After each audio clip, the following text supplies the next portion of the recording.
Assalamualaikum semua pelajar. Hari ini cikgu akan mengajar tentang topik 2.1.3 dalam bab 2 iaitu penentu permintaan.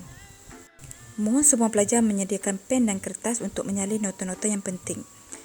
Untuk topik ini terbahagi pada dua topik utama iaitu keseimbangan pasaran dan juga keanjalan harga. Kita masih di topik yang pertama iaitu keseimbangan pasaran.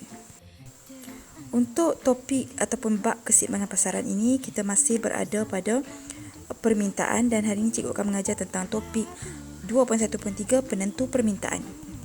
Penentu permintaan terbahagi kepada dua elemen utama iaitu harga barang itu sendiri dan juga faktor yang kedua iaitu faktor bukan harga barang itu.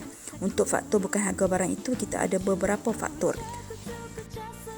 Untuk faktor penentu permintaan ini terbahagi kepada dua iaitu harga barang itu. Untuk harga barang itu dia ada satu sajalah item. Untuk bukan harga barang itu dia ada faktor-faktor lain iaitu ada 6 faktor iaitu harga barang lain, cita rasa, pendapatan, musim, jangkaan harga pada masa depan dan juga dasar kerajaan. Faktor yang pertama adalah faktor harga barang itu. Sebenarnya untuk faktor-faktor penentu permintaan kita mengkaji tentang kenapa sesuatu barang itu permintaannya tinggi dan kenapa kadang-kadang rendah. Untuk harga barang itu, sebenarnya apabila harga meningkat, permintaan terhadap barang itu akan menurun dan sebaliknya. Faktor yang kedua adalah bukan harga barang itu. Untuk faktor bukan harga barang itu, kita bahagikan kepada 6 elemen. Elemen yang pertama adalah harga barang lain. Untuk harga barang lain ini, kita akan merujuk kepada harga barang pengganti dan juga harga barang penggenap. Sesuatu permintaan itu akan meningkat atau menurun berdasarkan harga barang pengganti. Barang pengganti adalah barang lain yang digantikan jika kita tidak menggunakan sesuatu barang. Contohnya, jika kita tidak minum kopi, kita akan membeli teh. Ataupun sebaliknya, kita akan membeli Milo. Maksudnya di sini, jika harga barang pengganti naik, permintaan barang itu akan naik dan sebaliknya. Maksudnya, harga barang kopi naik, permintaan terhadap teh akan meningkat. Dan permintaan terhadap kopi akan menurun sebab ada penggantinya. Untuk harga barang penggenap pula adalah barang yang digunakan secara bersama dengan barang lain. Contohnya bila kita membeli printer, kita akan menggunakan ink. Bila kita beli motosikal, kita akan menggunakan minyak petrol. Maksudnya di sini barang penggenap ni dia ada kaitan.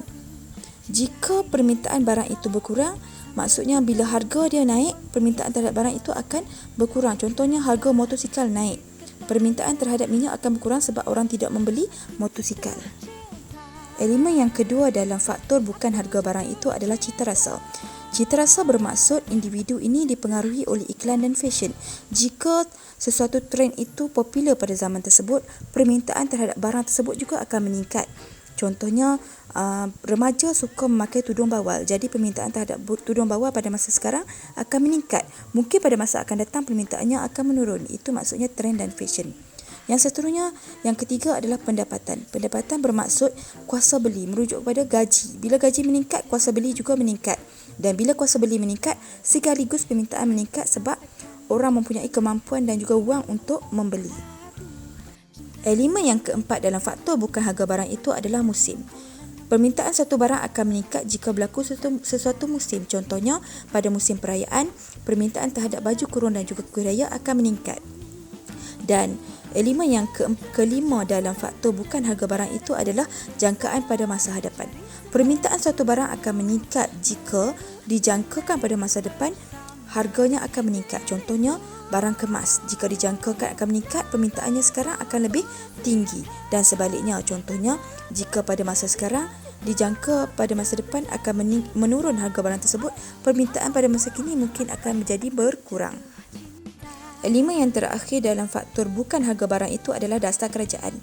Perubahan dasar kerajaan memberi kesan terhadap peningkatan dan penurunan permintaan suatu barang.